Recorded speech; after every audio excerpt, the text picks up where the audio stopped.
Titingnan po natin kung lalaki ang ating nakuhang hito. At kung hindi lalaki, naku, malaking problema ito.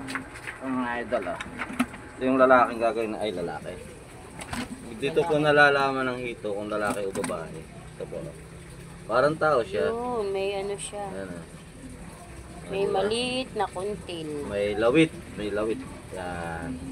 Ito yung kailangan natin mamaya sa kanya. Yung test niya. Yung bayag. Similya ba?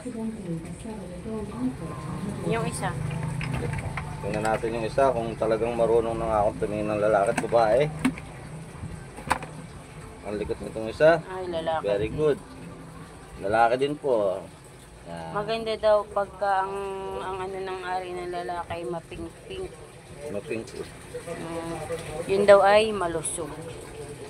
Sabi. Sana mag-success yung ating yung ating hito journey. Ang ating pag-hatch. Sana patnubayan tayo nigit, pagbigyan tayo. Para hindi na natin problema yung fingerlings. Thank you mga idol, magandang gabi. Ayan. Mamaya pa natin yung kakatayin. Alauna yung schedule natin namin. Alauna lang gabi. Oh my God. Tapos pamimili ka na. Mali.